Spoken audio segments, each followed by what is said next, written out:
Hello, आप सभी को मेरा नमस्कार। तो आज हम शुरू करने वाले हैं क्लास 6th एनसीईआरटी साइंस। बहुत दिनों से लोग आप लोगों का डिमांड था, क्लास 6th और 7th की एनसीईआरटी साइंस बची भी थी। तो आज कंप्लीट एक ही वीडियो में कंप्लीट सिक्स की एनसीईआरटी साइंस कंप्लीट हो जाएगी। आपको दोबारा बुक पढ़ने की कोई ज़रूरत नहीं है, ये मेरी गारंटी है। यदि आप मेरे नोट्स को कंप्लीट देख लेते हैं, पूरी वीडियो को पढ़ लेते हैं तो ठीक है। तो हम देखते हैं पहला चैप्टर क्या है, भोजन कहाँ से आता है। ये देखिए, ये पुष्प का ये जो एक पौधा है, पादप के खाने योग्य कौन कौन से भाग होते हैं। जैसे आपके ये पुष्प है, ये आपके फल हैं, ठीक है। ये स्तंभ तना है, ये पत्ती है। इसको मतलब टोटल यहाँ से यहाँ तक चीज़ों को हम बोलते हैं प्ररोह तंत्र, और नीचे वाले को बोलते हैं मूल तंत्र, मतलब जड़ वाले को। देखिए, ये नोड होता है और एक इंटर नोड होता है। आपने पढ़ा होगा कि गन्ने में नोड और इंटर नोड दोनों पाया जाता है। ये पीवाईक्यू में पूछा हुआ क्वेश्चन है। क्लियर है। अगला हम देखते हैं, अब यहाँ से शुरू होती है कहानी आपकी। ये मैंने क्वेश्चन जो लिए हैं वो जहाँ मुझे प्रिंट करने की ज़रूरत वहाँ पे मैंने प्रिंट किया, वरना डायरेक्ट मैंने बुक से उठा लिया क्वेश्चन, ठीक है ना। चलिए देखिए, कह रहा है कि मधुमक्खियाँ फूलों से मकरंद यानी मीठे रस एकत्रित करती हैं और इसे अपने छत्ते में भंडारित करती हैं।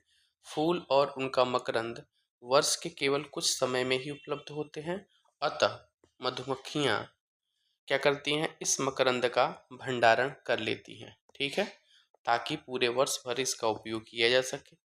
हम ऐसे छत्तों में मधुमक्खियों के द्वारा भंडारित भोजन को शहद के रूप में उपयोग करते हैं।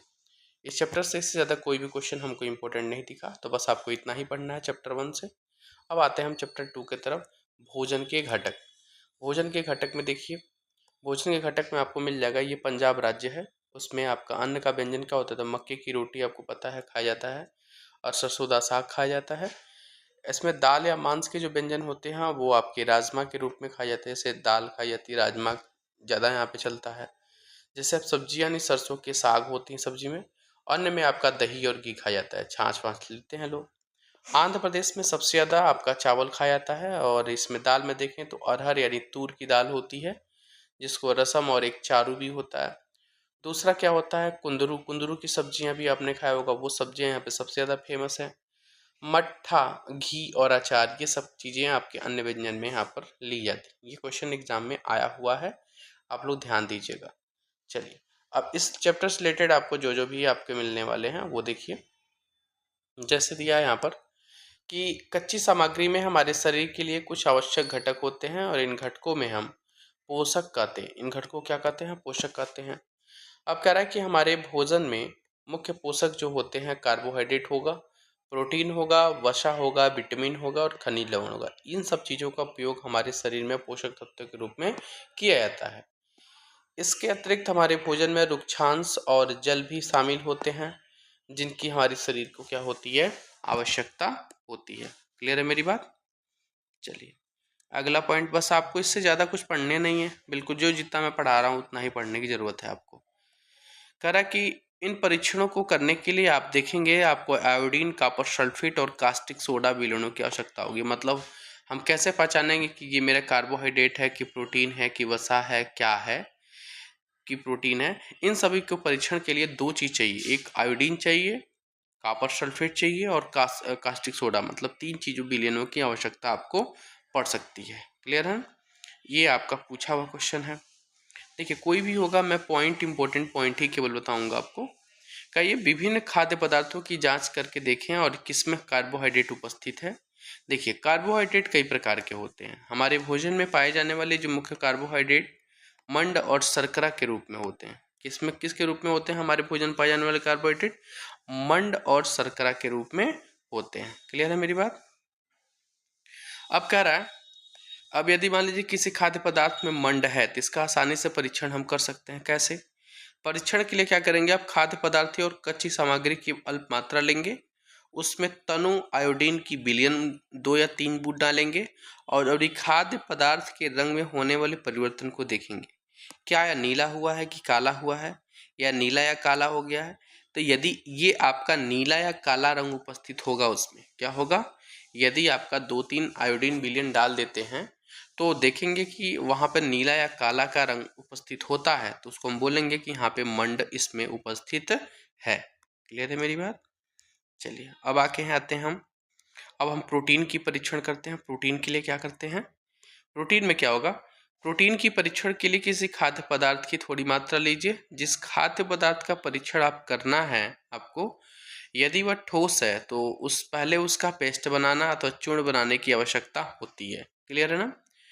खाद्य पदार्थ की थोड़ी मात्रा को पीसकर या मसलकर उसको चूर्ण में एक साफ परख नली में डाल दें और इस बूंद यानी और उसमें 10 बूंद जल डालकर उसे अच्छी तरह से मिला लें, हिला लें उसको।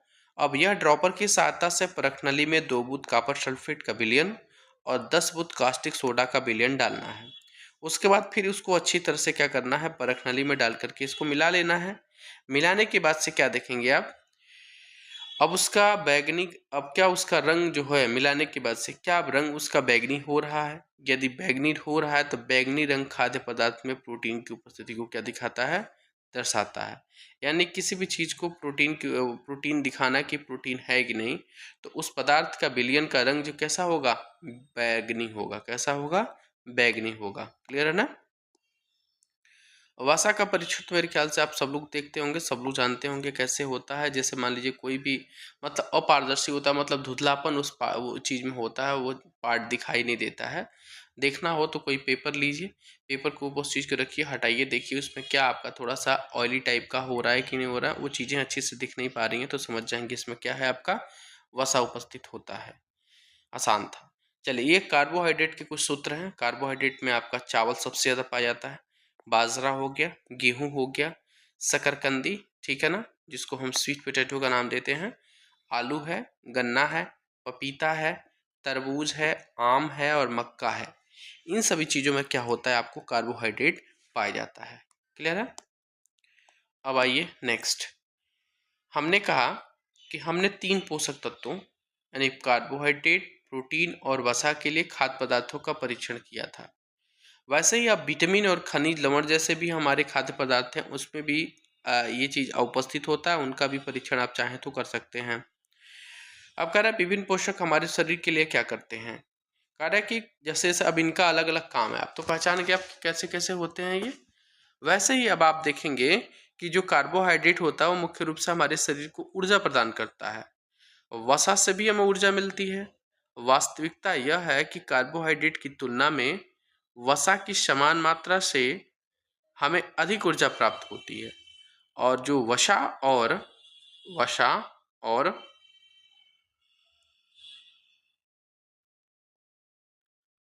प्रोटीन की आवश्यक, अच्छा इसमें कोई पॉइंट नहीं है, इसमें यहीं से कट गया पॉइंट ये। वैसा पॉइंट था नहीं, बस यहाँ तक देख लीजिए।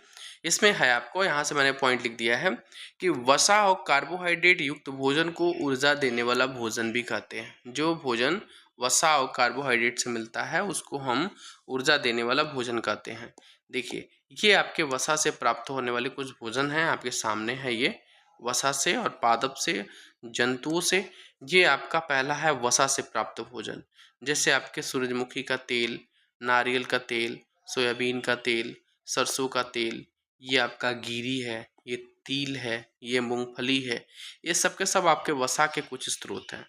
दूसरा, पादप के स्रोत कौन कौन से हैं? तो ये मछली है, ये अंडा है, ठीक है। आपके सॉरी ये पादप के स्रोत नहीं है, जंतु स्रोत है।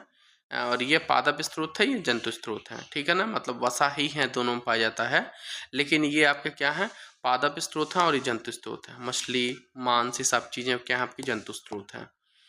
तीसरा चीज देखेंगे,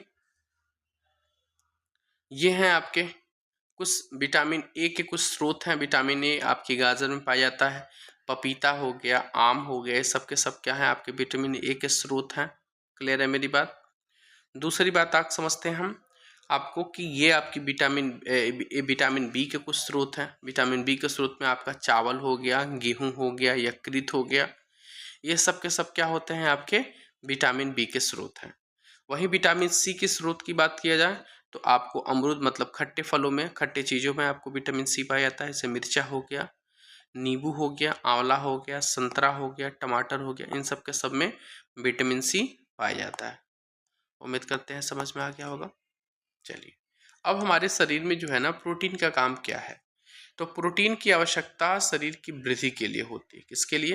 वृद्धि के लिए और स्वस्थ रहने के लिए होती है। प्रोटीन युक्त भोजन को प्रायः शरीर वर्धक भोजन कहते हैं। क्या नाम देते हैं इसको? शरीर वर्धक भोजन का नाम देते हैं।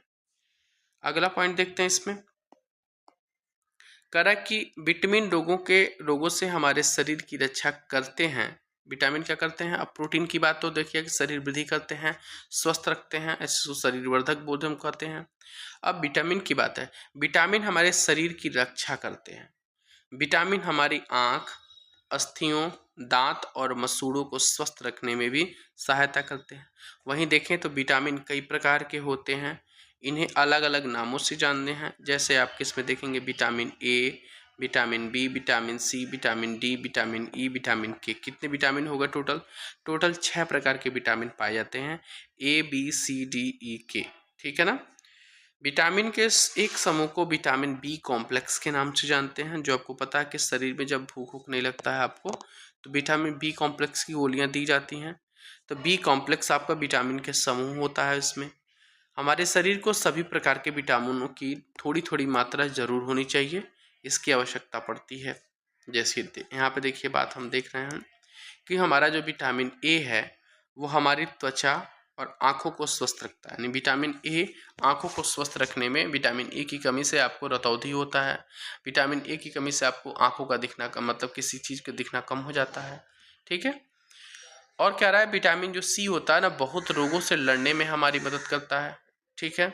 दूसरा विटामिन डी जो होता है हमारे अस्थियां मानी हड्डियों और दांतों में कैल्शियम जो हो उसके उपयोग में हमारे शरीर में सहायता करता है। तो कह रहा है विभिन्न विटामिनों को भरपूर भोजन मतलब इस हिसाब से चाहिए, भरपूर भोजन आपको चाहिए जो आपके चित्र में दिखाए गए हैं, जो आपको चाहिए। जैसे आपके लोहा के कुछ स्रोत हैं, ये आपका है, ये आपके कैल्शियम कुछ स्रोत है, ये कुछ खनिज लवण है ना, जिनको आपको शरीर में इनको स्वस्थ रखने के लिए इन सभी चीज़ों की ज़रूरत पड़ती है। आप देखिए इस वाले पॉइंट को, हमारे शरीर को खनिज लवणों की आवश्यकता अल्प मात्रा में होती है। अभी मैंने विटामिन पढ़ा, विटामिन की मात्रा ज़रूरत पड़ती है और लगभग छोटी छोटी थोड़ा थोड़ा मात्रा सभी विटामिन की पड़ती है। वैसे ही खनिज लवणों की भी मात्रा थोड़ी अल्प मात्रा में हमारी बॉडी को आवश्यकता होती है। जैसे हम बात करें, कह रहा है कि शरीर के उचित विकास तथा अच्छे स्वास्थ्य के लिए प्रत्येक खनिज लवण आवश्यक है। विभिन्न खनिज लवणों के कुछ स्रोत आपके दिए गए हैं, इसमें आपको दिखाए हैं। कह रहा है कि अधिकांश खाद्य पदार्थों में एक से अधिक पोषक होते हैं। ठीक है ना। अब अगला पॉइंट देखिए, कह रहा है कि चावल में कार्बोहाइड्रेट की मात्रा दूसरे पोषकों से अधिक होती है। इस आधार पर हम कह सकते हैं कि जो चावल होती है ना, वो कार्बोहाइड्रेट समृद्ध भोजन है। क्लियर है। अगला पॉइंट, इन पोषकों के अलावा हमारे शरीर को आहारी रेशा, जल की भी आवश्यकता होती है। आहारी रेशे रुक्षांश के नाम से भी जाने जाते हैं। हमारे खाने में रुक्षांश की पूर्ति मुख्यतः पादप उत्पादों से होती है। रुक्षांश के मुख्य स्रोत साबुत खाद्यान्न, दाल, आलू, ताजे फल और सब्जियां भी हैं। रुक्षांश हमारे शरीर को कोई पोषक प्रदान नहीं करते हैं, फिर भी यह हमारे भोजन का आवश्यक अवयव है और इसका आयतन बढ़ा देते हैं। रुक्षांश बिना पचे हुए भोजन को बाहर निकालने में हमारी शरीर की सहायता करता है। रुक्षांश क्या करता है? जो बिना पचा भोजन है उसको शरीर से बाहर निकालने में मदद करता है। ठीक है। चलिए अगला पॉइंट देखते हैं। ये पॉइंट क्या लिखा है कि सूर्य के प्रकाश में विटामिन डी पाया जाता है। क्या पाया जाता है? विटामिन डी सूर्य के प्रकाश में पाया जाता है, जो आपको हड्डियों के लिए सबसे ज़्यादा जरूरी होता है। चलिए अब आते हैं हम संतुलित आहार। इसका नाम ही है संतुलित आहार। ऐसा डाइट, ऐसा भोजन जो आपके शरीर को मेंटेन रखे, ना ज़्यादा हो ना कम हो। सामान्यतः पूरे दिन कुछ हम खाते हैं उसे आहार कहते हैं। ठीक है ना। हमारे शरीर की वृद्धि और अच्छे स्वास्थ्य को बनाए रखने के लिए हम आहार में वे सभी पोषक तत्व तो उचित मात्रा में होने चाहिए जिनकी हमारे शरीर को आवश्यकता है। और कोई भी पोषक तत्व न आवश्यकता से अधिक हो और न ही कम हो, और हमारे आहार में पर्याप्त मात्रा में रुक्षांश और जल भी होना चाहिए। और इसी प्रकार को हम क्या कहते हैं, तो संतुलित आहार कहते हैं। मेरे ख्याल से पॉइंट ही समझ में आ गया होगा। अब देखिए, छिलका उतार कर इन सब्जियों और फलों को धोया जाता है तो यह संभव है कि कुछ कुछ विटामिन नष्ट हो जाते हैं, आपको पता भी है। सब्जियों और फलों की त्वचा में बहुत सारी विटामिन पाई जाती है, बहुत सारे खनिज लवण पाए जाते हैं। और चावल और दालों को बार बार धोने से उनमें उपस्थित जो विटामिन होते हैं, जो खनिज लवण होते हैं, वो क्या हो जाते हैं, अलग हो जाते हैं, मतलब निकल के बाहर हो जाते हैं। ठीक है, अब आइए अगले पॉइंट की तरफ। ये पॉइंट क्या कह रहा है कि जो दालें हैं, मूंगफली है, सोयाबीन है, अंकुरित बीज हैं, जैसे मूंग और चना हो गया, किण्वित भोजन हो गया, जैसे मान लीजिए दक्षिण भारत भोजन जैसे इडली होती है, मतलब जो फुला करके बनाया जाता है। आटे का मिश्रण हो गया, मिस्सी रोटी, थेपला, अनाज व दालों से बना होता है ये। केला हो गया, पालक, सत्तू, गुड़ उपलब्ध है। सब्जियां, इस प्रकार के अन्य भोजन कई पोषक उपलब्ध कराते हैं। इसलिए कोई व्यक्ति अल्प व्यय में भी संतुलित आहार खा सकता है, उसको कंप्लीट चीजें उसको मिल सकती हैं। ठीक है, अब देखिए क्या कर रहा है कि वे रोग जो लंबी अवधि तक पोषकों के अभाव के कारण होते हैं, मतलब उनको शरीर में अच्छे पोषक तत्व नहीं मिल पाते हैं, तो उनको एक बीमारी होती है, उस बीमारी को हम बोलते हैं अभावजन्य। क्या नाम है इसका, अभावजन्य रोग। मतलब इन चीज़ों का अभाव था जिसकी वजह से शरीर में रोग हुआ है। यदि कोई व्यक्ति अपने भोजन में पर्याप्त प्रोटीन नहीं ले रहा है तो कुछ रोग हो सकते हैं, जैसे आपके शरीर की वृद्धि नहीं होगी, चेहरे पर सूजन आ जाएगी, बालों के रंग उड़ने शुरू हो जाएंगे, त्वचा की बीमारियां शुरू हो जाएंगी, पेचिश आदि बीमारियां इनको शुरू होती हैं जी आप प्रोटीन नहीं ले रहे हैं तो। यदि प्रोटीन और कार्बोहाइड्रेट दोनों ही नहीं ले रहे हैं तो क्या होगा, तो एक लंबे समय से अनुपस्थिति रहेगी इसमें और उसकी वृद्धि पूरी तरह से अवरुद्ध हो जाएगी, मतलब उस शरीर की। ऐसा व्यक्ति बहुत दुबला पतला दिखाई देगा और वह इतना दुर्बल हो जाएगा जिससे लगेगा ना कि वो चल नहीं पाएगा, चलने में क्या होगा, असमर्थ हो जाएगा। ये आपके विटामिन्स हैं और ये विटामिन से संबंधित होने वाले रोग हैं, इनको जरूर देखिए। विटामिन ए है, विटामिन ए से क्या होगा, छिड़ता दृष्टिहीनता होगी, इसमें कमजोर दृष्टि होता है, अंधेरे रात में कोई चीज़ कम दिखाई देती है, कभी कभी तो क्या होता है कि पूरी तरह से कोई चीज़ दिखाई नहीं देती है। अब आते हैं विटामिन बी1 के तरफ। विटामिन बी1 से होने वाला सबसे इम्पोर्टेंट जो रोग है, सबसे महत्वपूर्ण एग्जाम में आता है, वो बेरी है। इसमें क्या होता है, आपकी पेशियां बहुत धीन होने लगती हैं, दुर्बल होने लगती हैं, काम करने में ऊर्जा की आपको कमी महसूस होती है। तीसरी चीज़ होता है विटामिन सी। विटामिन सी से स्कर्वी नाम की बीमारी होती है। इसमें क्या होता है, इसमें बहुत होता है कि मसूड़ों से हमेशा खून निकलता रहता है, और जो कोई भी आपको कहीं कट गया तो उसको भरने में बहुत अधिक समय लग जाता है, वो विटामिन सी की कमी से होता है। विटामिन डी से क्या होता है, विटामिन डी से एक रोग होता है जिसका नाम है रिकेट्स, ये हड्डी से संबंधित रोग है। इसमें क्या होता है, हड्डियां मुलायम हो जाती हैं और मुलायम होकर के मुड़ना शुरू हो जाती है, शरीर इसमें टेढ़ा होना शुरू होता है। यदि थोड़ा सा भी चोट लग गया तो आपकी हड्डी टूट भी सकती है। ठीक है, कैल्शियम से क्या होता है, तो आपकी अस्थियां और दंतक्षय इसकी बीमारी होती है कैल्शियम की कमी से।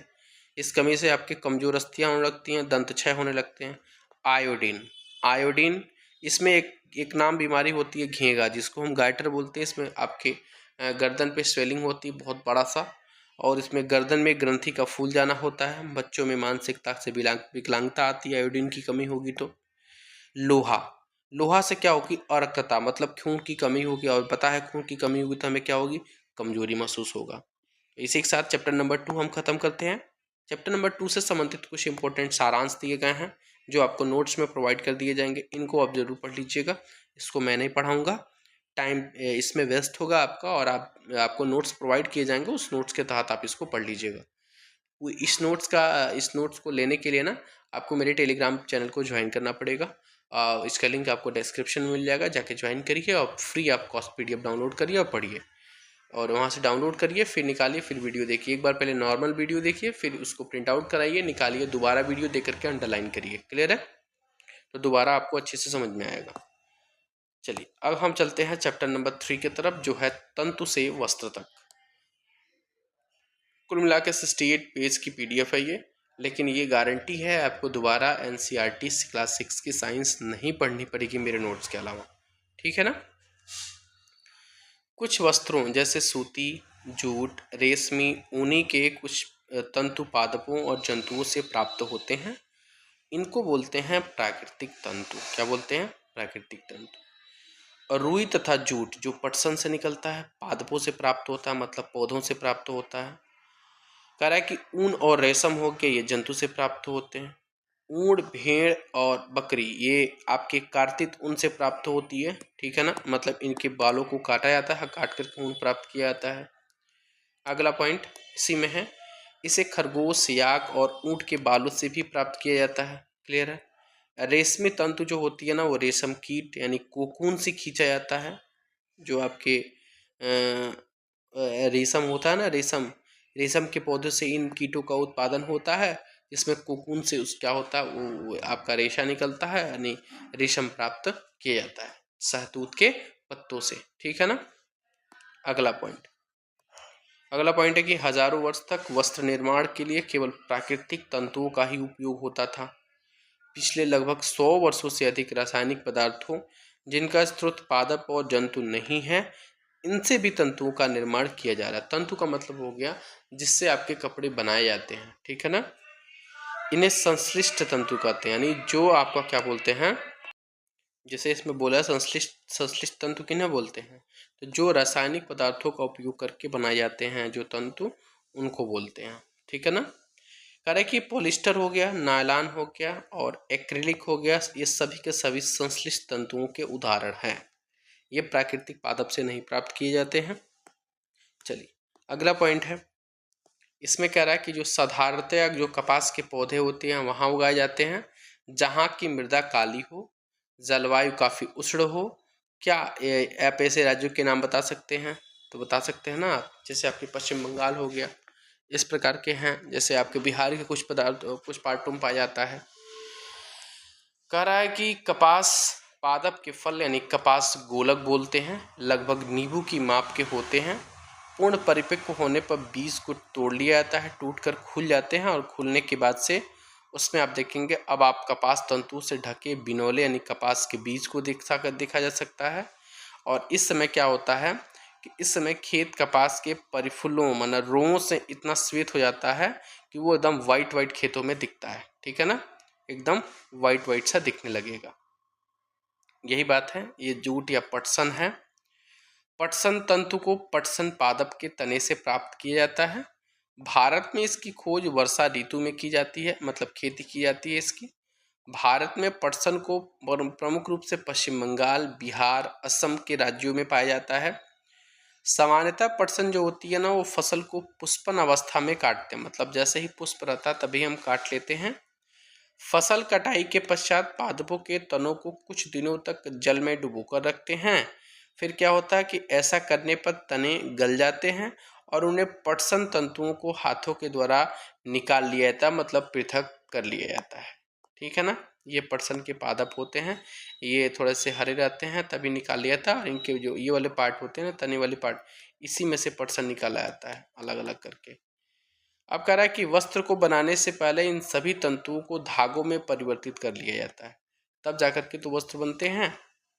आप चलिए,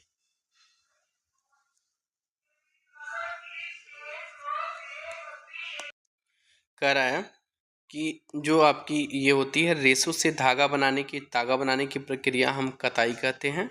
और इस प्रक्रिया में क्या होता है कि रुई के पूंज से रेशों को खींचा जाता है, फिर उसको ऐंठते हैं। ऐंठने के बाद से ऐसा करने से रेशे पास आ जाते हैं और क्या बन जाता है, तो धागा बन जाता है। कह रहा कि कताई के लिए एक सरल युक्ति यानी हस्त तकुआ का भी प्रयोग किया जाता है, जिसको हम तकली का नाम देते हैं। गांव में देखा होगा अपने तकली का प्रयोग करते हुए।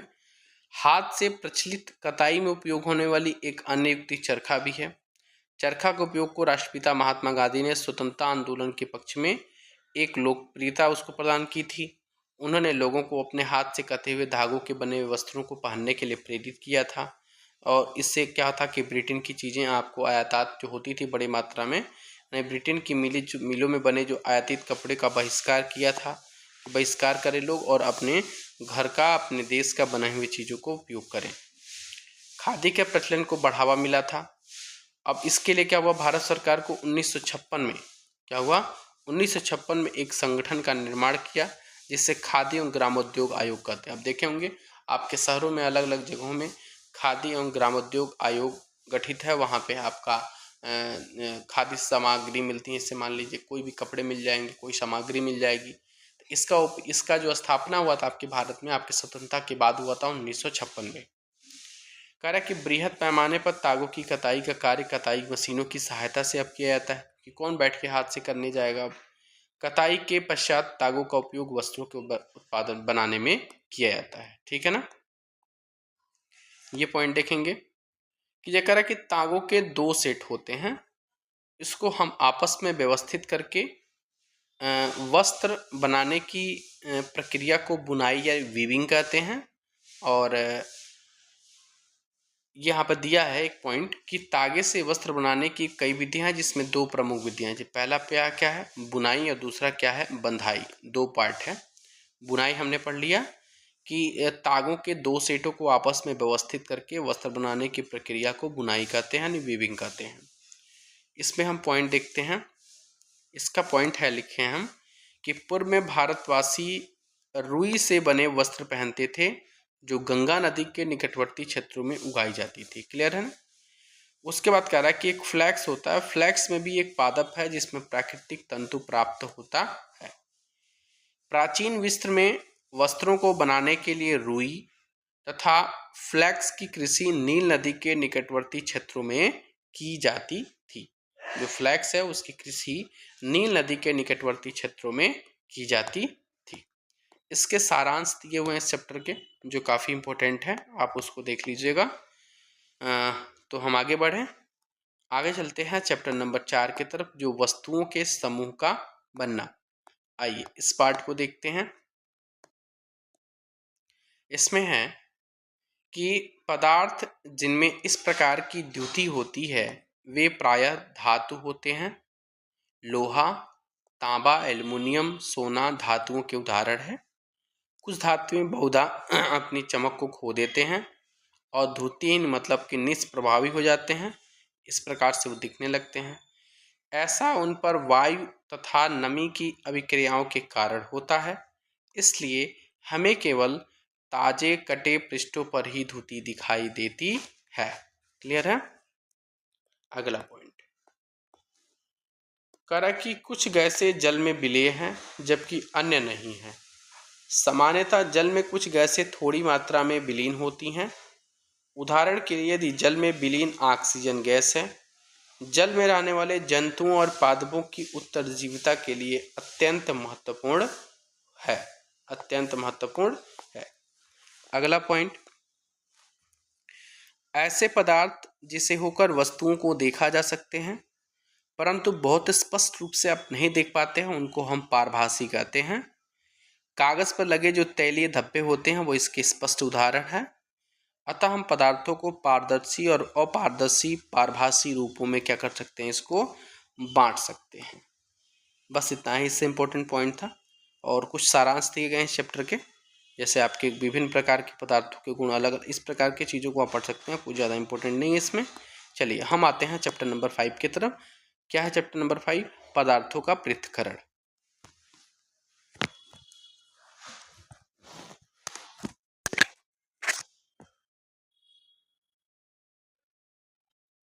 चैप्टर नंबर 5 का पॉइंट आपके सामने है। इसमें देखिए, कह रहा कि हस्तचयन की इस विधि का उपयोग गेहूं, चावल और दालों के कुछ बड़े मिट्टी के कणों और पत्थर तथा भूसे को पृथक करने में किया जा सकता है। ऐसी अशुद्धियों की मात्रा प्रायः बहुत अधिक नहीं होती है। ऐसी स्थितियों में हस्तचयन द्वारा पदार्थों को पृथक करना एक सुविधाजनक विधि लगती है। ठीक है ना, आसानी से उसको हम निकाल सकते हैं। अब ये निष्पावन क्या कहलाता है?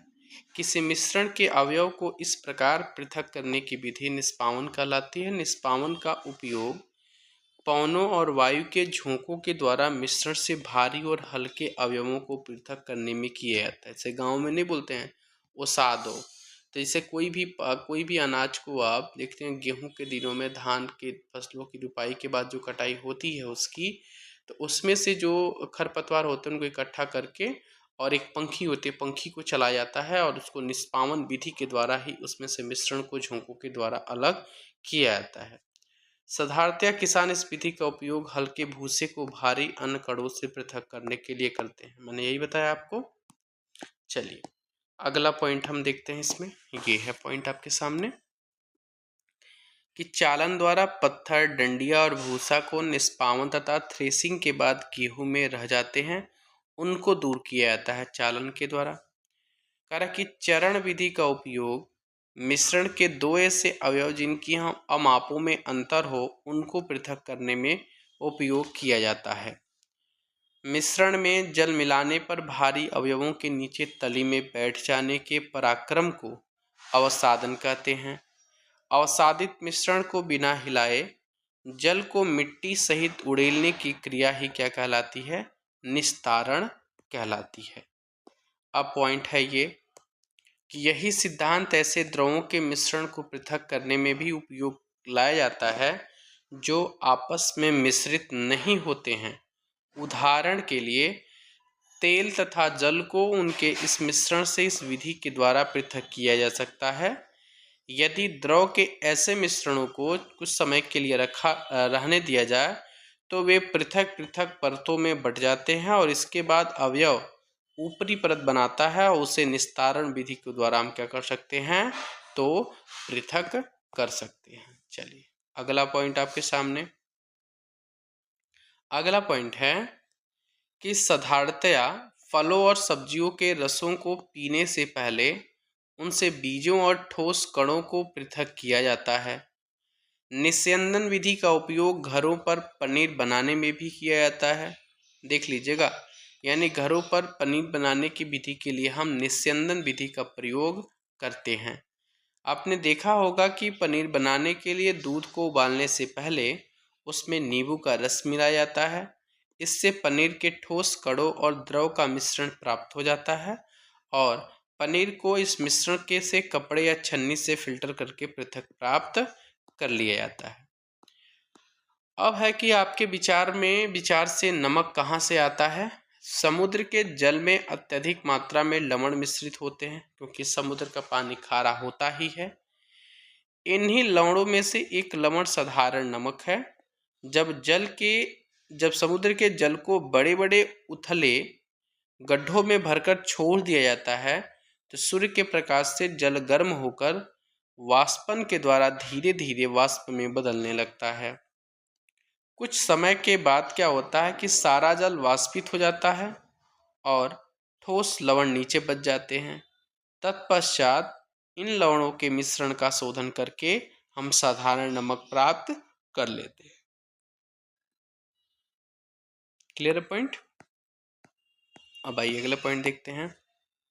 कह रहा है कि जब भाप बर्फ से ठंडी की गई प्लेट के संपर्क में आती है तो वह संघनित होकर द्रव जल बनाती है। प्लेट के नीचे बूंद बूंद होकर नीचे गिरने वाला यह जल संघनन के द्वारा भाप बना है। जल वाष्प से उसकी द्रव अवस्था में परिवर्तित होने की प्रक्रिया को हम क्या कहते हैं? संघनन कहते हैं। कह रहा कि कुछ चम्मच भर नमक मिलाने के बाद आप क्या पाते हैं कि कुछ अविलेय नमक चम्मच के नीचे बच जाता है और बीकर की तली में जाकर के बैठ जाता है। यदि हाँ तो इसका अर्थ यह हुआ कि अब इस जल में अधिक नमक नहीं घुल सकता और अब यह जो विलयन है वो एक संतृप्त प्रकार का विलयन हो गया है।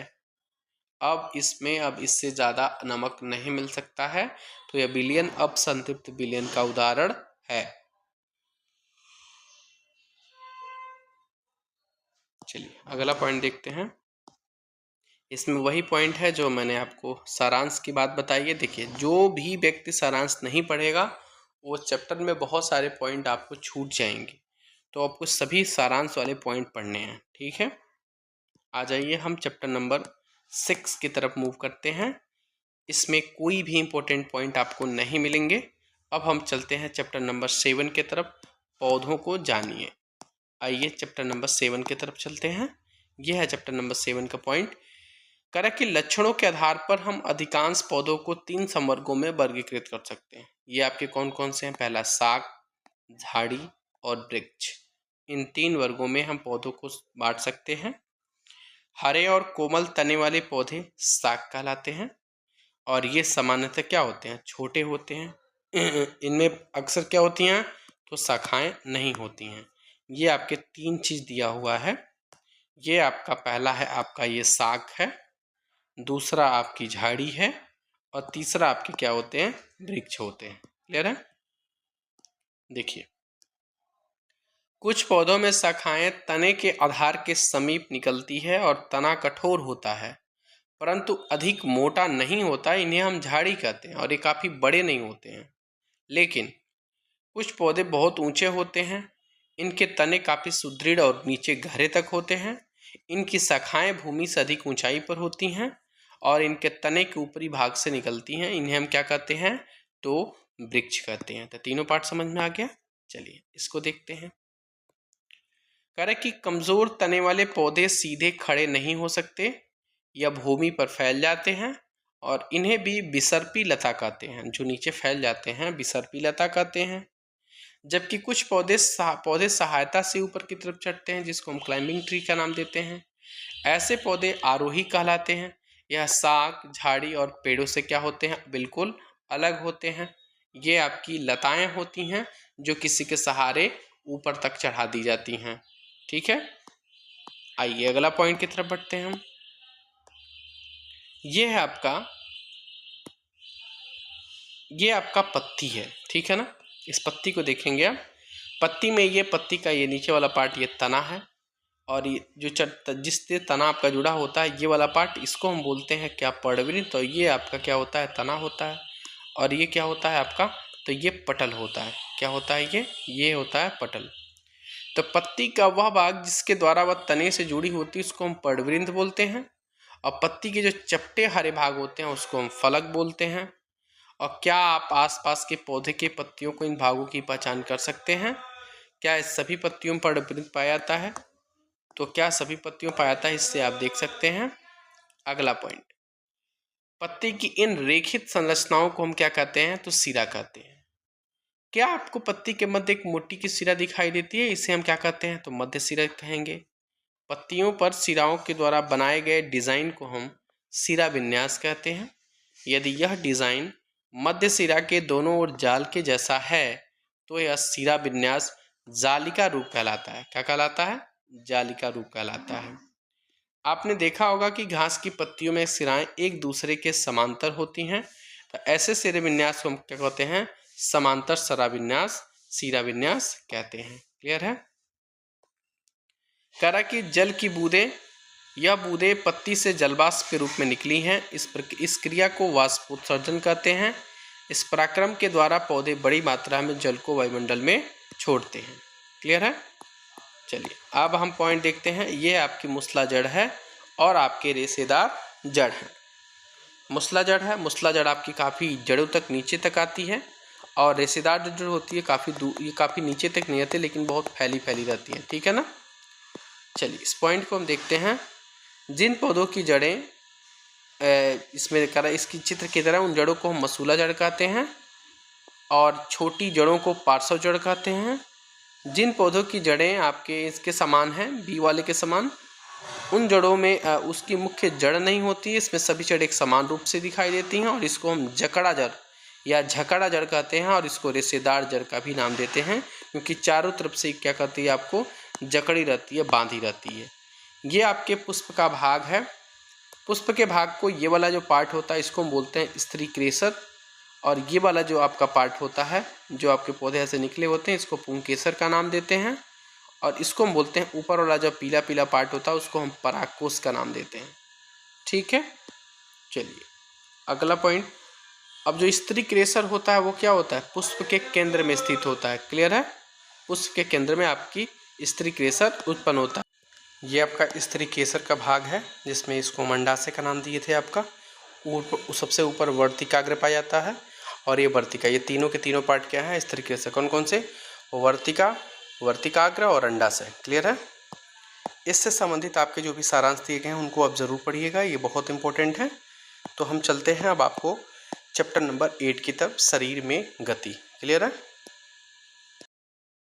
चैप्टर नंबर 8 में आपका है शरीर में गति। हमने चैप्टर 7 तक हमने कंप्लीट कर लिया है। पहला पॉइंट देखिए इसमें कि कह रहा है कि कटोरी कंधे के उस भाग के समान है जिससे आपका हाथ जुड़ा है। एक अस्थि का गेंद वाला गोल हिस्सा दूसरी अस्थि के कटोरी रूपी गुहिका में धंसा हुआ है।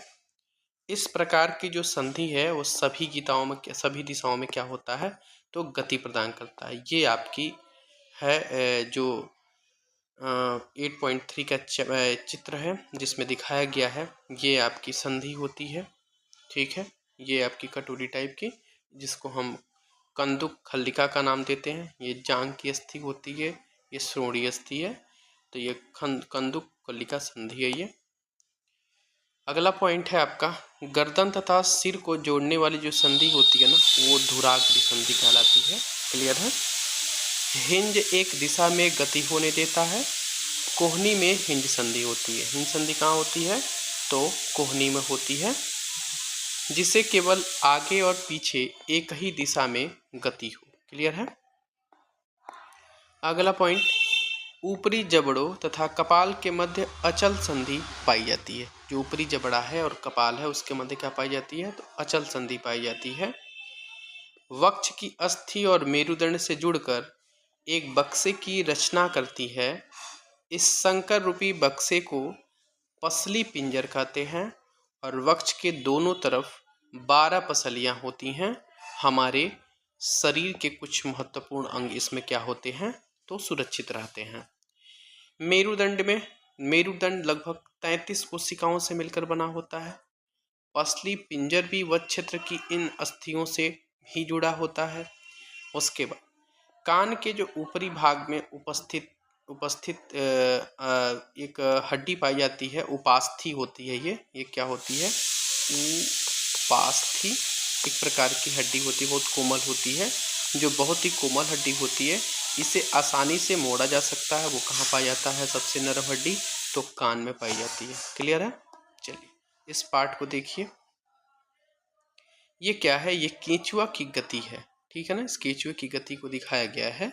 इसमें पॉइंट है आपका कि केंचुए का शरीर एक सिरे से दूसरे सिरे को सटाकर रखे गए छल्लों के बना प्रतीत होता है। क्लियर है। केंचुए के शरीर में अस्थियां नहीं होती हैं, ठीक है, परंतु इसमें पेशियां होती हैं। इसके शरीर के घटने और बढ़ने में सहायता करती है। चलने के दौरान केंचुआ अपने शरीर के पश्च भाग में, क्या लिखा है, पश्च भाग में भूमि को जकड़े रखता है और अग्रभाग को आगे की तरफ फैलाता है। इसके बाद जब अग्रभाग से भूमि को पकड़ता है तो पश्च भाग को स्वतंत्र कर देता है। इसके पश्चात यह शरीर को संकुचित करता है और पश्च भाग को आगे की ओर खींचता है। इससे वह कुछ दूरी चलता है और इस प्रकार केंचुआ क्या होता है, अपनी गति को करता है। क्लियर है। इसमें आइए, और पॉइंट क्या है इसका, को बार बार दोहराते हुए मिट्टी पर आगे बढ़ता है। इसके शरीर में चिकने पदार्थ होते हैं जो इसको चलने में काफी सहायता करते हैं। क्लियर है। यह अपने शरीर के हिस्से को जमीन से किस प्रकार टिकाता है। इसके शरीर में छोटे छोटे अनेक सूक का मतलब ये बाल जैसी आकृति होती है, बहुत छोटी छोटी सूक होती है और ये सूक पेशियों से जुड़े होते हैं। क्या होते हैं ये सूक, क्या होती है, तो पेशियों से जुड़े होते हैं और ये सूक मिट्टी में उसकी पकड़ को मजबूत बनाते हैं। क्या बनाते हैं, पकड़ को मजबूत बनाते हैं। केंचुआ वास्तव में अपने रास्ते में आने वाली मिट्टी को खाता है। उसका शरीर अनपचे पदार्थ को बाहर निकालता है और केंचुए के द्वारा किया गया कार्य मिट्टी को उपजाऊ बना देता है, जिससे पौधों को फायदा होता है। इसीलिए कहा जाता है कि केंचुआ को किसान का मित्र भी कहा जाता है। अब आइए घोंघा के बारे में पढ़ते हैं। करा कि किसी बगीचे में एक घोंघे का अवलोकन कीजिए। क्या इसके पीठ पर एक गोल संरचना दिखाई देगी। इसे हम कवच कहते हैं। क्या कहते हैं इसको, कवच। यह घोंघे का बाह्य कंकाल है, परंतु यह अस्थियों का नहीं बना होता है।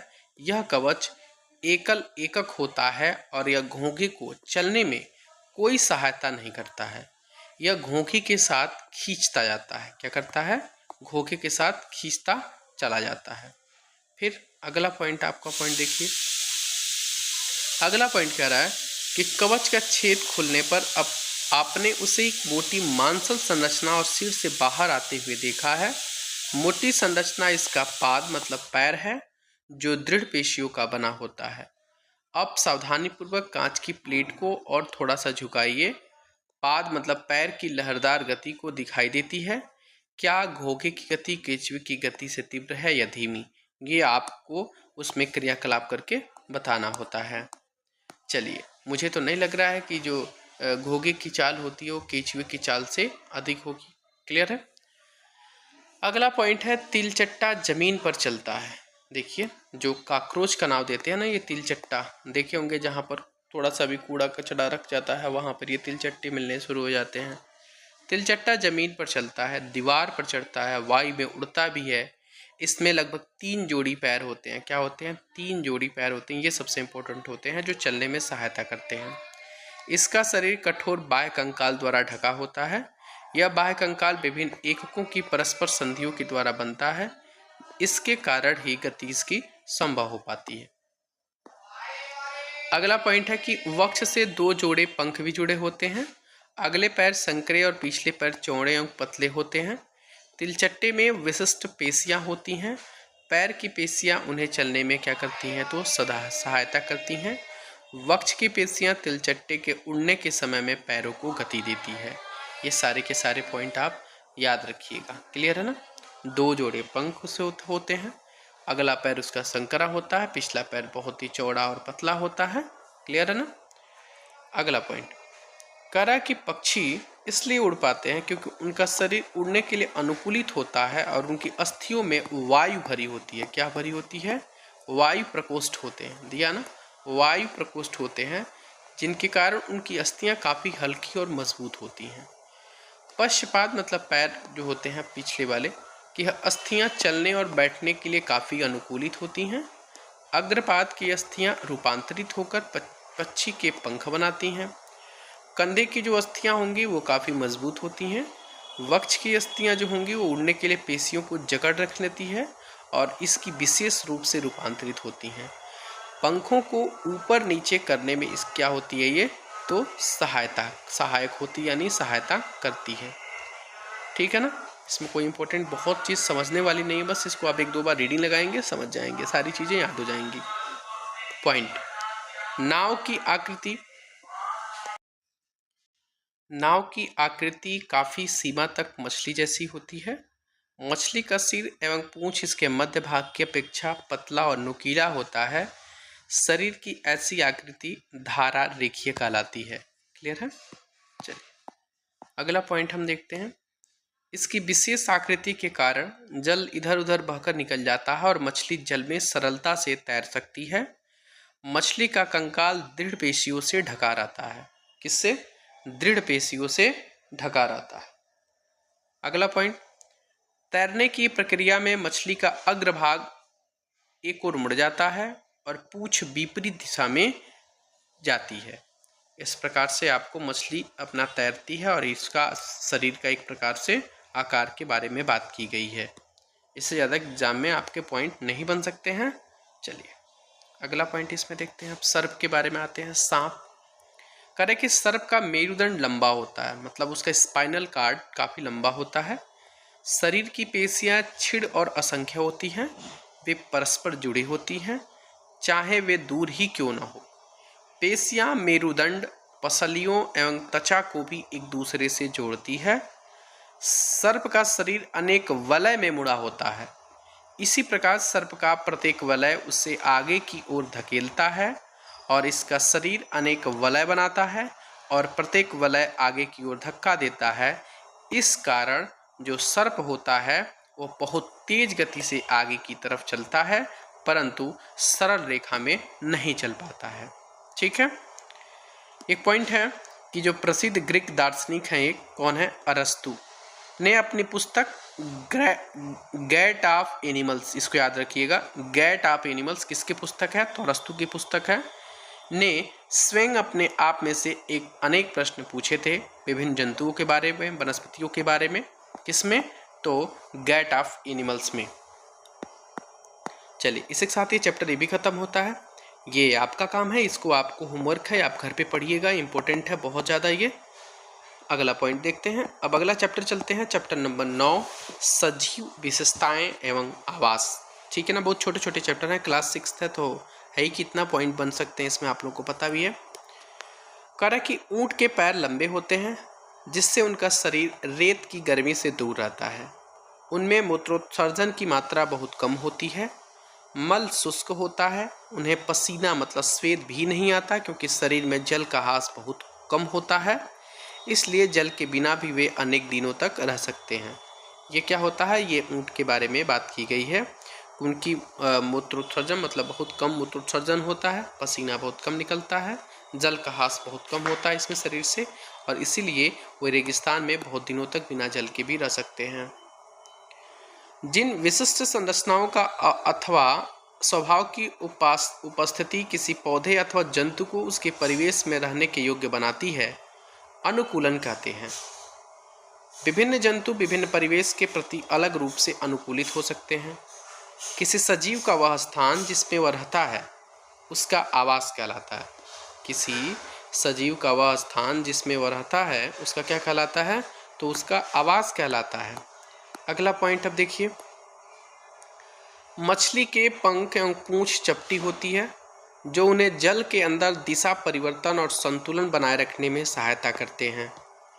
मछली के गिल मतलब क्लोम होते हैं जो उसे जल में श्वास लेने में सहायता करते हैं। क्लियर है मेरी बात। किसी आवास में पाए जाने वाले सभी जीव जैसे कि पौधे एवं जंतु उसके जैव घटक हैं। चट्टान, मिट्टी और वायु, जल जैसी अनेक जीव निर्जीव वस्तुएं आवास के अजैव घटक हैं। सूर्य का प्रकाश और उष्मा भी परिवेश के क्या हैं, तो ये भी इसके अजैव घटक हैं। अगला पॉइंट आपके सामने, इसको देखिए। कह रहा कि मरुस्थल में रहने वाले चूहे और सांप के ऊंट की भांति पैर लंबे नहीं होते हैं। ठीक है ना। दिन की तेज गर्मी से बचने के लिए भूमि के अंदर गहरे बिलों में रहते हैं। उसके बाद क्या होता है कि रात्रि के समय जब तापमान में कमी आती है तो वे जंतु बाहर निकल करके अपना भोजन करते हैं। क्लियर है। चलिए अगला पॉइंट देखिए। अगला पॉइंट क्या कह रहा है कि मरुस्थलीय जो पौधे होते हैं वो वाष्पोत्सर्जन द्वारा जल की बहुत कम मात्रा निष्कासित करते हैं क्योंकि वहाँ पे पानी की मात्रा ही कम रहती है। मरुस्थलीय पौधों में पत्तियां या तो अनुपस्थित होती हैं अथवा बहुत छोटी होती हैं। कुछ पौधों में पत्तियां कांटों यानी सूल का रूप ले लेती हैं। इससे पत्तियों में होने वाला जो वाष्पोत्सर्जन होगा उसमें होने वाली जलहास में कमी आती है। नागफनी में पत्ती जैसी संरचना को आप देखते हैं, वह वास्तव में इसका तना है। इन पौधों में प्रकाश संश्लेषण सामान्यतः तने में होता है। कहाँ होता है, पत्तियों में ना होकर के तने में होता है क्योंकि वहाँ पे पत्तियां पाई नहीं जाती हैं। तना एक मोटी मोम परत की तरह ढका होता है जिससे पौधे को जल संरक्षण में सहायता मिलती है। अधिकतर मरुस्थलीय पौधों की जड़ें जल अवशोषण के लिए मिट्टी में गहराई तक चली जाती है, मतलब पानी की तलाश में बहुत दूर तक उसकी जड़ें चली जाती हैं। चलिए कलिए अब ये कह रहा है कि जो आपकी ये वृक्ष है, मतलब कि जो पर्वतीय क्षेत्रों में पाए जाने वाले जो वृक्ष होते हैं ये सामान्यतः शंक्वाकार होते हैं। इनकी शाखाएं हमेशा तिरछी होती हैं। जिनमें से कुछ पौधों की पत्तियां सुई के आकार की होती हैं। इसमें वर्षा का जल और हिम सरलता से नीचे की ओर खिसक जाता है, मतलब ऐसे बना होता है ऊपर से यदि बारिश होती है बर्फ गिरता है तो आसानी से सरक करके नीचे चला जाता है। ठीक है ना। पर्वतों पर इन वृक्षों से अधिक भिन्न आकृति और आकार वाले वृक्ष भी मिल सकते हैं। पर्वत पर जीवन रहने के लिए कुछ अन्य प्रकार के अनुकूलन भी हो सकता है। इसमें कोई इंपॉर्टेंट जानने वाली बहुत अच्छी बात नहीं थी। कलिए पर्वतीय क्षेत्र में पाए जाने वाले जंतु भी वहाँ की परिस्थितियों के प्रति अनुकूल होते हैं। उनकी मोटी त्वचा और फर ठंड से ज़्यादा बचाव करती है। उदाहरण में शरीर को गर्म रखने के लिए याक शरीर लंबी से बालों से ढका होता है। पहाड़ी तेंदुए के शरीर पर फर होते हैं। ये बर्फ पर चलने समय पैरों को अधिक ठंड से बचाता भी है। पहाड़ी बकरी के मजबूत खूर उसके ढालदार चट्टानों को दौड़ने के लिए काफ़ी अनुकूलित बनाता है। ये जो क्लास 6 की जो साइंस है ना, इसमें आपको बहुत इंपॉर्टेंट पॉइंट नहीं मिलेंगे, कुछ कुछ चैप्टर हैं जिसको मिलेंगे। वैसे मैंने सारे पॉइंट को कवर किया है। दोबारा आपको इतना बस पढ़ लेंगे 1-2 बार, बहुत है, इसके ज़्यादा बाहर इसका पॉइंट नहीं आने वाला है। अब आते हैं समुद्र की तरफ। दूसरे बहुत से समुद्री जंतुओं का शरीर भी धारा रेखीय होता है, जिससे वह जल में सुगमता से चल सके।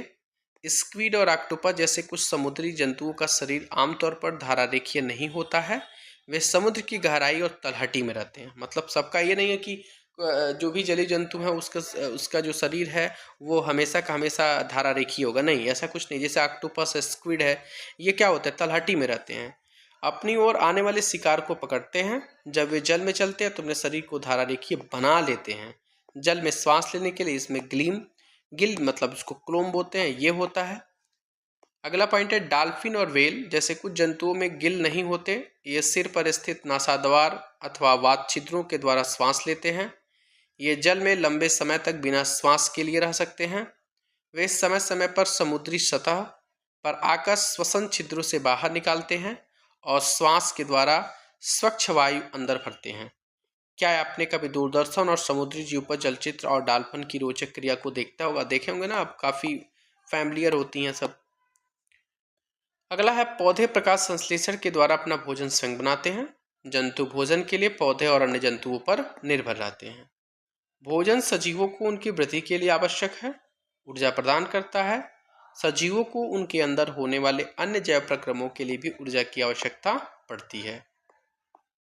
अगला पॉइंट इसमें है पौधों की श्वसन क्रिया में गैसों का आदान प्रदान मुख्यतः उनकी पत्तियों के द्वारा होता है। पत्तियां सूक्ष्म रंध्रों के द्वारा वायु को अंदर लेती हैं और ऑक्सीजन का उपयोग करती हैं। वह कार्बन डाइऑक्साइड वायु में निष्कासित कर लेती है। हम जानते हैं कि प्रकाश की उपस्थिति में पौधे वायु की कार्बन डाइऑक्साइड का उपयोग भोजन बनाने के लिए करते हैं तथा ऑक्सीजन छोड़ते हैं। श्वसन क्रिया दिन और रात दोनों में ही निरंतर चलती रहती है।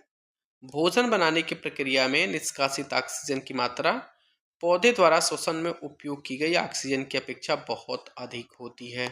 क्लियर है ना। अब आइए अगला पॉइंट है कि कुछ पौधों के पुष्प केवल रात्रि के समय ही खिलते हैं। जैसे आप देखे होंगे जो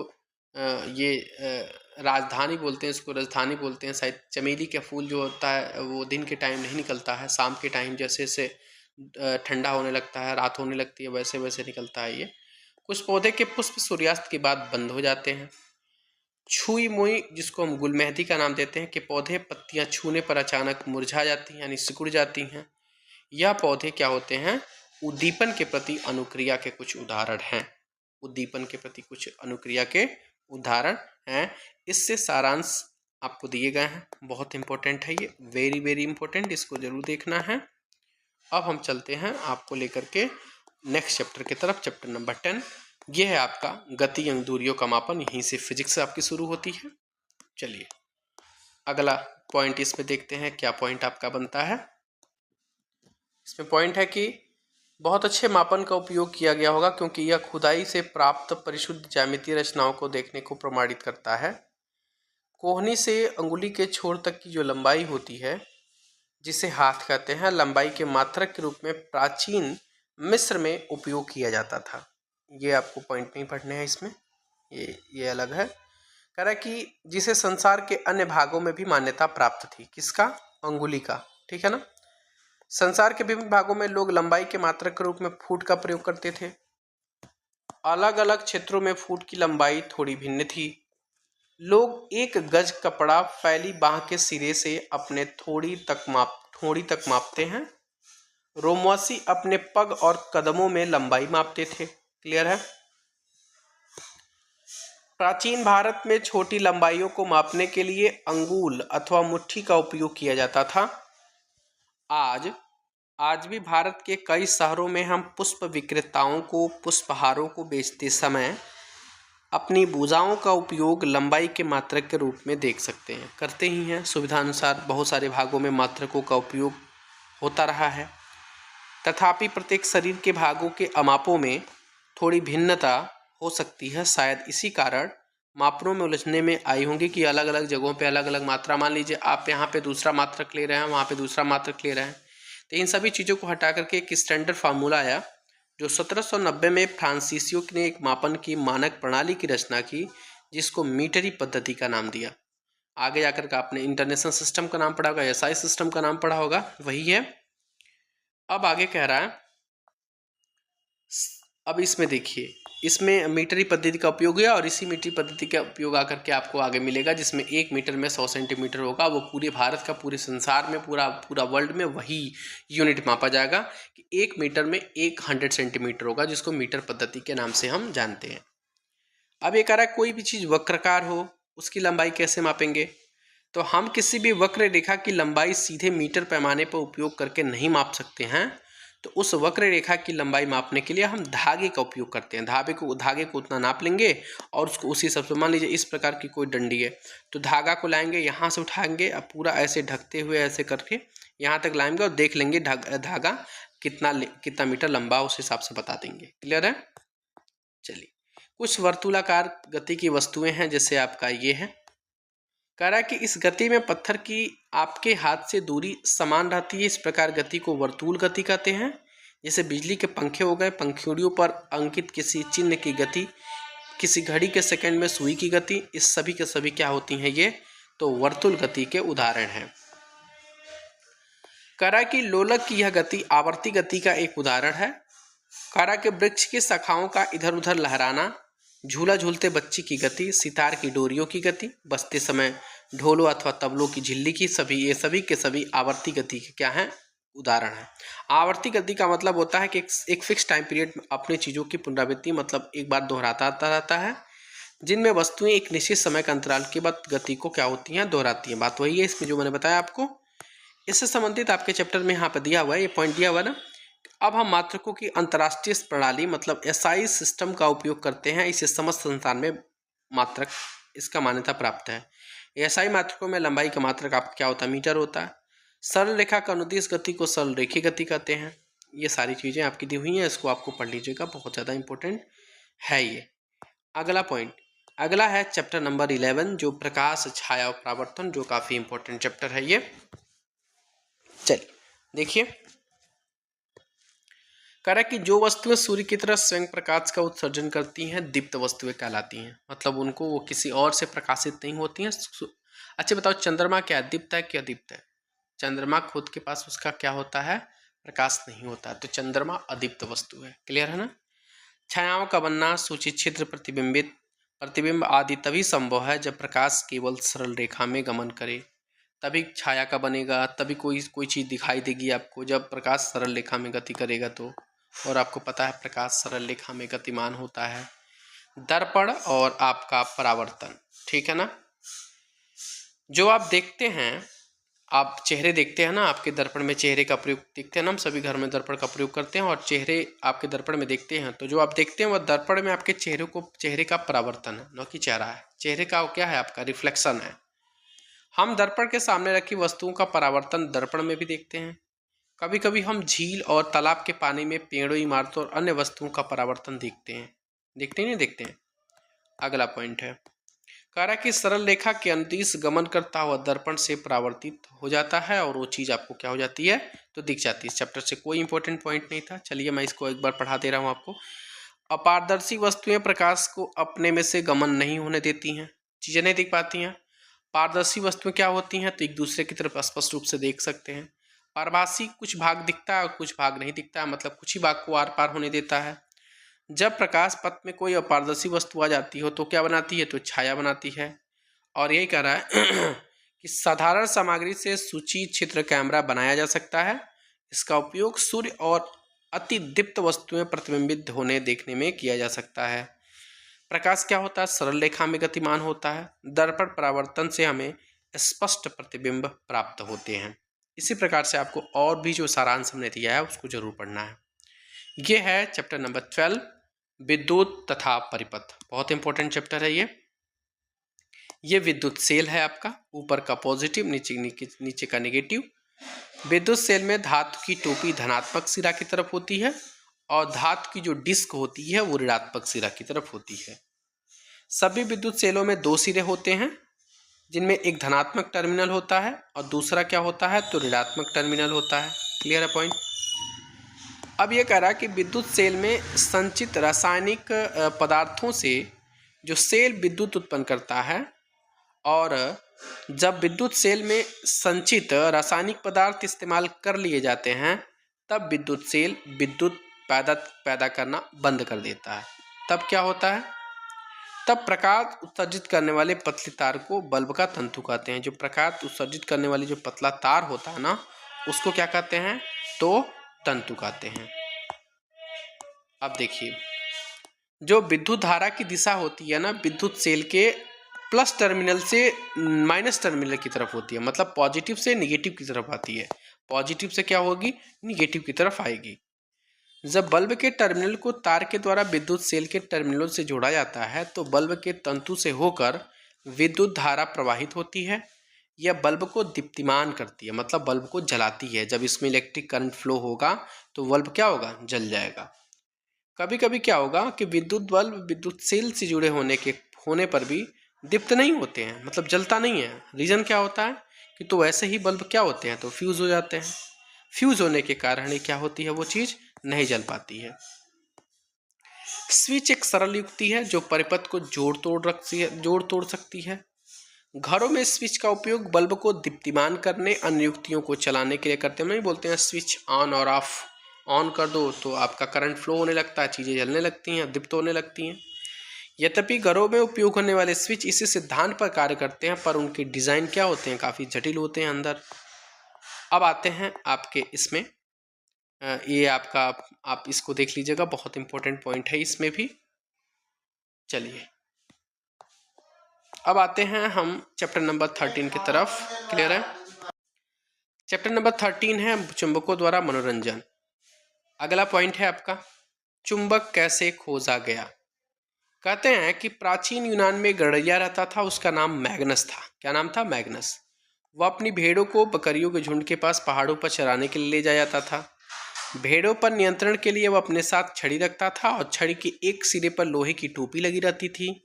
एक दिन क्या होता है कि पहाड़ पर चट्टान के ऊपर वह छड़ी को उठाने के लिए बहुत जोर लगाना पड़ा, तो आश्चर्यचकित हुआ कि छड़ी, जो चट्टान है, वो छड़ी को अपनी ओर क्या करती है? आकर्षित करती है। ठीक है। अब यह चट्टान प्राकृतिक चुंबक थी और गड़िए की छड़ी को लोहे की टोपी की ओर आकर्षित कर लिया था। कहा जाता है कि इस प्रकार प्राकृतिक चुंबक की खोज हुई। संभवतः उस गड़िए के नाम पर उस पत्थर का मैग्नेटाइट नाम रख दिया गया, और मैग्नेटाइट में लोहा होता है। कुछ लोगों का विश्वास है कि यह मैग्नेटाइट मैग्नीशिया नामक स्थान पर सबसे पहले पाया गया। जिन पदार्थों में लोहे को आकर्षित करने का गुण पाया जाता है उसको हम क्या बोलते हैं? तो उसको हम चुंबक बोलते हैं। कह रहा है कि लोग जब जान चुके थे कि कुछ चट्टानों में लोहे के टुकड़ों को आकर्षित करने का गुण होता है, तो उन्होंने भी यह पाया कि चट्टान के अन्य छोटे छोटे टुकड़ों को विशेष गुण होते हैं। प्राकृतिक रूप से मिलने वाले पदार्थों को उनके चुंबक कहा, और उसके पश्चात लोहे के टुकड़ों को चुंबक बनाने की विधि का आविष्कार हुआ, और इसे क्या कहते हैं? तो इसके हम कृत्रिम चुंबक कहते हैं। आजकल विभिन्न आकृतियों में आपको कृत्रिम चुंबक मिल जाएंगे। जैसे आपको उदाहरण के लिए छड़ चुंबक है, नाल चुंबक है, बेलनाकार चुंबक है, गोलांत चुंबक, ये सब के सब क्या हैं? तो कृत्रिम चुंबक के उदाहरण है। कह रहा है अब कि स्वतंत्र लटका हुआ चुंबक सदैव एक निश्चित दिशा में विराम में आता है और उत्तर दक्षिण की तरफ होता है। हमेशा उत्तर से, नॉर्थ से साउथ की तरफ दो पोल होते हैं आपके, नॉर्थ पोल, साउथ पोल। तो ये आपका उत्तर और दक्षिण की तरफ ये क्या होता है? लटका होता है। दो ही सिरे होते हैं, नॉर्थ और साउथ। उत्तर की ओर निर्देशित करने वाला सिरे को चुंबक का उत्तरोन्मुखी सिरा और उसको उत्तरी ध्रुव बोलते हैं। वहीं दक्षिणमुखी होगा तो दक्षिणी ध्रुव बोलेंगे। दो ध्रुव होते हैं इसके, आकार कैसा भी हो उसमें दो ही पोल होंगे, बड़ा से बड़ा हो, छोटा से छोटा, उसमें भी दो दो पोल पाए जाएंगे, नॉर्थ और साउथ पोल। क्लियर है? चलिए, उसके पश्चात चुंबकों के इस गुण के आधार पर एक युक्ति विकसित हुई जिसको हम कंपास बोलते हैं। द्विक सूचक उसका नाम है। ये सामान्यतः कांच के ढक्कन वाली एक छोटी डिब्बी होती है। चुंबकित सुई डिब्बी के अंदर एक धुरी पर लगी होती है जो स्वतंत्रतापूर्वक घूमती रहती है, और एक कभी भी कंपास में एक डायल होता है जिस पर दिशाएं अंकित होती हैं। कंपास को उस स्थान पर रखते हैं जहां हमें दिशा निर्धारण करना होता है। कंपास का उपयोग कहाँ किया था? दिशा निर्धारण में किया जाता है। इसकी सुई विराम अवस्था में उत्तर दक्षिण दिशा की तरफ हमेशा निर्देशित करती है। तो जब उत्तर और दक्षिण दिशा पता चल जाता है तो पूरब और पश्चिम भी पता चल जाता है। क्लियर है? अब कह रहा है कि कंपास को तब तक घुमाते हैं जब तक कि डायल पर अंकित दक्षिण, उत्तर और दक्षिण के चिन्ह सुई के दोनों सिरों पर न आ जाए। जब आ जाते हैं तो पता चल जाता है कि ये दिशा उत्तर है और ये दिशा दक्षिण है। चुंबकीय सुई के उत्तरी ध्रुव की पहचान के लिए सामान्यतः इससे विभिन्न रंग पेंट किया जाता है। क्लियर है? कुछ चेतावनियां दी गई हैं, जैसे मान लीजिए किसी भी चुंबक को गर्म करेंगे या तो हथौड़े से पीटेंगे या तो उसको ऊंचाई से गिराएंगे तो अपनी गुण को खो देता है, मतलब उसका चुंबकत्व गुण कम हो जाता है। इसलिए इन सभी चीज़ों से बचना चाहिए जो आपका चुंबकत्व गुण बनाए रखे। यदि चुंबक का उचित रखरखाव न हो तब भी ये समय के साथ क्षीण होते हैं। जैसे क्षण चुंबकों को सुरक्षित रखने के लिए उनके जोड़ों को असमान ध्रुवों के पास रखना चाहिए। मतलब कि कभी भी पोल को, जिससे मान लो दो चुंबक रख रहे हैं तो उनके समान ध्रुवों को पास में न रख करके उनको असमान ध्रुव को, ना नॉर्थ को साउथ के पास रखिए, साउथ को नॉर्थ के पास रखिए। कभी भी नॉर्थ नॉर्थ के साथ नहीं, साउथ साउथ के साथ नहीं, ठीक है ना, ये कभी नहीं होना चाहिए। इन चुंबकों को लकड़ी के टुकड़े से पृथक करके इन सिरों को नर्म लोहे के 2 टुकड़े लगा देने चाहिए। क्लियर है ना? इस प्रकार से हम इनका रखरखाव कर सकते हैं। ये आपका पॉइंट है जिसमें दिया ना मैग्नेटाइटिक प्राकृतिक चुंबक, इसको याद रखिएगा। इस पॉइंट को, इस प्रकार से पॉइंट आपके दिए हुए हैं जो आकर्षित नहीं होते हैं और चुंबकीय होते हैं। 2 ध्रुव होते हैं, उत्तर और दक्षिणी, हमेशा लटके होते हैं उत्तर और दक्षिण की तरफ। क्लियर है? जो समान होंगे वो एक दूसरे को आकर्षित करेंगे, जो समान होंगे, जैसे मान लो साउथ साउथ होगा तो एक दूसरे का प्रतिकर्षण होगा, मतलब ये एक दूसरे के दूर जाएगा। जब साउथ और नॉर्थ होगा, मतलब पोल जब विभिन्न हो जाएंगे तो ये आकर्षण का काम करेगा, तब एक दूसरे की तरफ आकर्षित होना शुरू हो जाएगा। क्लियर है?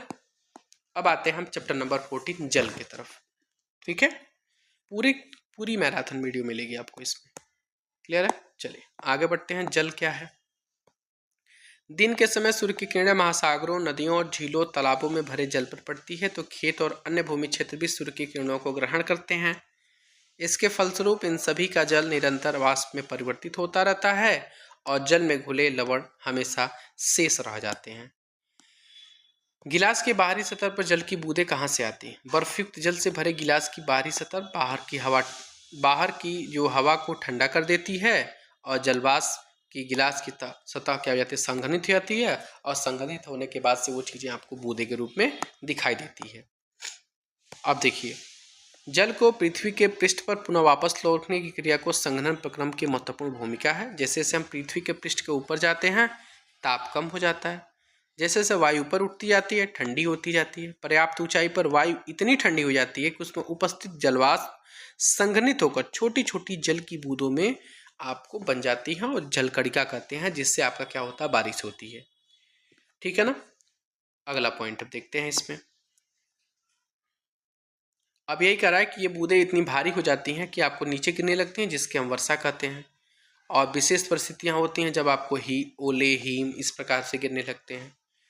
इस प्रकार वाष्पन तथा वाष्पोत्सर्जन द्वारा जल वायु में चला जाता है और बादल बनते हैं और वर्षा, ओले और हिम के रूप में पुनः जल पर धरती पर वापस होते हैं। तो इस प्रकार के जो सर्कल बनता रहता है, भाप बनेगा, फिर आपका संघनित होगा, ऊपर जाएगा, जल की बूंदें बनेंगी, भारी होगा, फिर नीचे गिरेगा।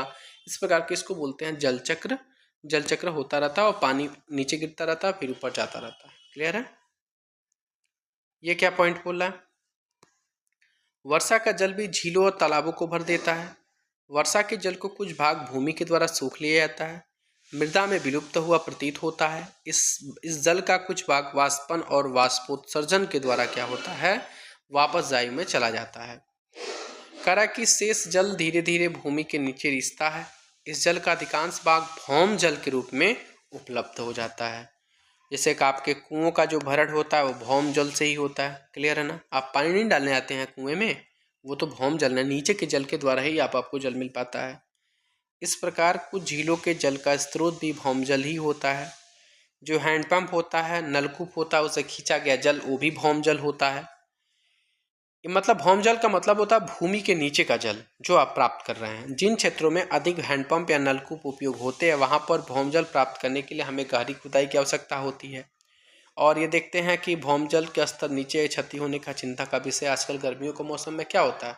अपने बोलते हैं कि वाटर लेवल काफ़ी नीचे चला गया, मतलब वही भौम जल का स्तर नीचे चला जाता है, जिससे पानी जल्दी से ऊपर नहीं आती है। काफ़ी देर तक मोटर चलाना पड़ता है या पंप को चलाना पड़ता है, तब पानी ऊपर की तरफ आती है। अब आइए अगला पॉइंट। अभी हम जानते हैं कि भूमि की सतह पर वर्षा रूपी जल ओलों और हिम के रूप में महासागरों में वापस जाता है। इस प्रकार जल पृथ्वी की ऊपरी सतह से जलवाष्प के रूप में वायु में जाता है और वर्षा, ओला, हिम के रूप में उसको वापस लौट जाता है। क्लियर है? ये आपका जल चक्र दिखाया गया है। ये जल चक्र की कुछ आपका फिगर है। कारक और अंत में वापस महासागरों में लौट जाता है। जल इस प्रकार चक्रण को जल चक्र कहते हैं। समुद्र और भूमि के बीच यह जल चक्र निरंतर प्रक्रम है, एक निरंतर प्रक्रम है जो हमेशा होता रहता है और यह भूमि पर जल की आपूर्ति को हमेशा बनाए रखता है। चलिए अगला पॉइंट क्या है इसमें। अब ये कह रहा है कि वर्षा जल संग्रहण की दो तकनीकों का उल्लेख किया गया है। पहला क्या है कि छत के ऊपर वर्षा का जल संग्रहण कर लेते हैं। इस प्रणाली में क्या होता है, भवनों की छत पर जल एकत्र करके भंडारण करके टैंक और पाइपों के द्वारा पहुंचाया जाता है। जहां पर पानी की किल्लतें ज़्यादा हैं वहां पर ये चीज़ें की जाती हैं। जल में छत पर उपस्थित मिट्टी के कण हो सकते हैं जिन्हें उपयोग करने से पहले इसको निस्यांदित किया जाता है, मतलब इनको छान करके अलग किया जाता है और जल को भंडारण टैंक में एकत्रित करने का स्थान पर सीधे पाइप के द्वारा जमीन में बने किसी गड्ढे तक ले जाया जा सकता है जहां से मिट्टी में रिसाव के द्वारा भौम जल की पूर्ति करेगा। इस प्रकार से भौम जल को हम वाटर लेवल वहां पे अच्छा रह सकता है जहां पे वाटर लेवल की समस्या होती है। दूसरा विकल्प है कि सड़क के किनारे बनी कोई भी नालियां हैं उसको एकत्रित वर्षा का जल भूमि में सीधे पहुंचा दिया जाता है। वहां से भी आपका भौम जल का स्तर सीधा रहता है। चलिए इस चैप्टर से संबंधित आपको मिल जाएंगे जो भी इम्पोर्टेंट पॉइंट है।